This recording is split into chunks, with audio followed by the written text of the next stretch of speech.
নমস্কাৰ বন্ধু বান্ধৱীসকল এই মাত্ৰ মই কোকৰাঝাৰৰ পৰা দানা লৈ আনিলো ফিনিশাৰ আৰু চাওক আপোনালোকৰ বস্তা ইয়াত আছে মই এডভান্স লৈ আনিলো এক মাহৰ কাৰণে কাৰণ মই যেহেতু কালি আপোনালোকক মই ভিডিঅ' বনাই দিছিলো যে মোৰ হাঁহৰ পোৱালি বিলাকৰ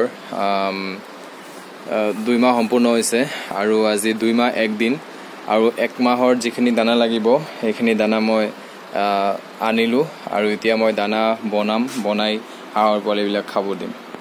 তো আহক মই দানা দিও দানা বনাও কেনেকৈ আপোনালোকে চাই লওক তো এয়া মই ফিনিশাৰ দানা হয় ফিনিশাৰ দানা মই ইয়াত ধুনীয়াকৈ দিলো দিয়াৰ পিছত আপোনালোকে মই দিছো অলৰেডি তো আপোনালোকে এতিয়া আৰু যদি মোৰ দৰে যদি আপোনালোকে ধানৰ গুড়িবিলাক দিছে তেতিয়াহ'লে আপোনালোকে ধানৰ গুড়ি মিক্স কৰিব পাৰে ধান মিক্স কৰিব পাৰে গতিকে মই মিহলাই আপোনালোকক পোৱালিকেইটা দেখুৱাই আছো চাওক আপোনালোকে মোৰ দানা দিয়া হৈ গ'ল এতিয়া মানে দানাবিলাকক ধুনীয়াকৈ মিহলাম যাতে পানী হৈ নাথাকে একেবাৰে লিকুইড যাতে নহয় মানে অলপ টান শুকান টাইপৰ হ'ব লাগিব আৰু তাৰ পিছত আপোনালোকে হাঁহৰ পোৱালি কেইটাক যেতিয়া পানী দিব পানীটো এক্সট্ৰাকৈ দিব তেতিয়াহ'লে পানী পৰিমাণটো ইহঁতে বেছি খায় আৰু পানী যদি ইহঁতে বেছি খায় তেতিয়াহ'লে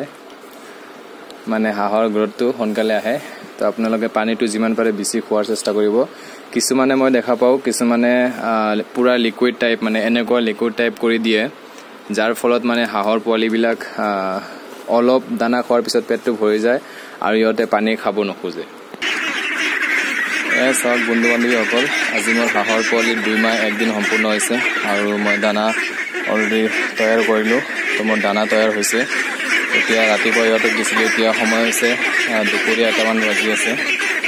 তো এতিয়া মই ইহঁতক ধুনীয়াকৈ দানা দিম চাওক বন্ধু বান্ধৱীসকল হাঁহৰ পোৱালিবিলাকে খুব ধুনীয়াকৈ হাঁহৰ মানে দানাবিলাক খাই আছে আজি মই দানা ইহঁতক খুব বেছি পৰিমাণ মানে ফিনিশাৰ দানাটো দিছোঁ আৰু ধানৰ গুড়িটো অলপ পৰিমাণ দিছোঁ কাৰণ 2 দিন মই ইহঁতক মানে দানা দিব পৰা নাছিলোঁ মানে ধানৰ গুড়ি খুৱাই ৰাখিছিলোঁ আপোনালোকক মই কোৱা নাই আজি মই আপোনালোকক কৈ দিলোঁ মানে 2 দিন মই ঘৰত আছিলোঁ কিন্তু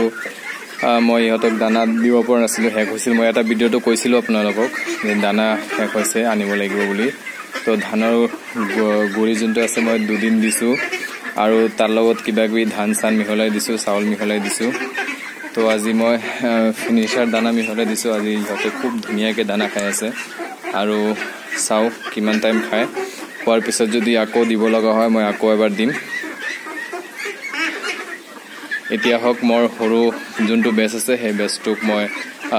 দানা দিওঁ আপোনালোকে কালি মোৰ ভিডিঅ'টো চালে নে নাই মোক কমেণ্টছ কৰি জনাব আৰু যদি আপোনালোকে মোৰ কালিৰ ভিডিঅ'খন চোৱা নাই যোনটো ভিডিঅ' মই 2 মাহৰ বনাইছোঁ 2 মাহত মোৰ কিমান টকা খৰচ হৈছে সেইটো ভিডিঅ' মই আপোনালোকক কালি এটা আপলোড দিছোঁ 2 মাহত কিমান টকা খৰচ হ'ল কিমান টকাৰ মেডিচিন গ'ল কেই টাইম দিনত খাবলৈ দিওঁ চবকেইটা সবিশেষ তাতে আছে আপোনালোকৰ কিমানটা হাঁহ পুহিলে কিমান টকা লাভ হ'ব কিমান টকা খৰচ হ'ব সেইটো ভিডিঅ' চালে আপোনালোকে এটা আইডিয়া কৰিব পাৰিব তো আহক এতিয়া মই আপোনালোকক মোৰ সৰু বেচটো দেখুৱাই দিওঁ আৰু আপোনালোকে এটা কথা মোক জনাই দিয়ক যে মোৰ হাঁহৰ পোৱালি কেইটা মানে কিমান ওজন হৈছে আপোনালোকক মই কালি কৈছিলোঁ যে হাইয়েষ্ট যোনটো আছে 1 কেজি 300 গ্ৰাম হৈছে আৰু লৱেষ্ট ছেকেণ্ড বেচটোৰ 800 গ্ৰাম মান হৈছে তো আপোনালোকে চাই মোক জনাওক কমেণ্টছত যে মোৰ হাঁহৰ পোৱালিবিলাকৰ গ্ৰথটো ঠিক হ'ল নে নাই সাইজটো ঠিক হ'ল নে নাই 2 মাহ হিচাপত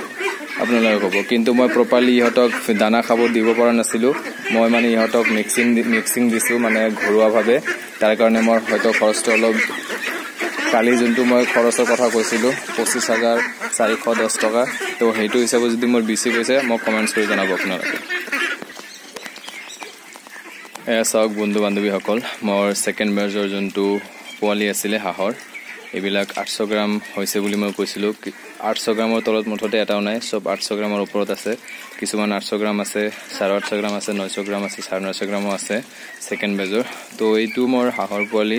আপোনালোকে ডাঙৰবিলাকক দেখুৱাইছোঁ আজি সৰুবিলাকক দেখুৱালোঁ আপোনালোকৰ লগত এটা ৰিকুৱেষ্ট যে আপোনালোকে মোক কমেণ্টছৰ জৰিয়তে জনাব যে মোৰ হাঁহৰ পোৱালিবিলাকৰ ওজন ঠিক হ'ল নে নাই আৰু 2 মাহ হিচাপত মোৰ খৰচটো বেছি হ'ল নে কম হ'ল আপোনালোকে মোক কমেণ্টছৰ জৰিয়তে জনাব আজি মই দানাত ফিনিশাৰ দিছোঁ আৰু ধানৰ গুড়ি দিছোঁ আৰু ইয়াতকৈ বেছি একো দিয়া নাই আৰু পানী দিছোঁ ৰাতিপুৱা এবাৰ দানা দিছিলোঁ ৰাতিপুৱাৰ ভিডিঅ'টো মই আপোনালোকক দিব পৰা নাই, তো গতিকে মই এতিয়া ভিডিঅ' এটা বনাই আপোনালোকক দিছোঁ। যদি ভিডিঅ'টো ভাল লাগে শ্বেয়াৰ কৰিব আপোনালোকৰ বন্ধু বান্ধৱীৰ লগত। আৰু কালিৰ ভিডিঅ'টো আপোনালোকে অনুগ্ৰহ কৰি চাই ল'ব যে 2 মাহৰ ভিতৰত কিমান টকা খৰচ হৈছে,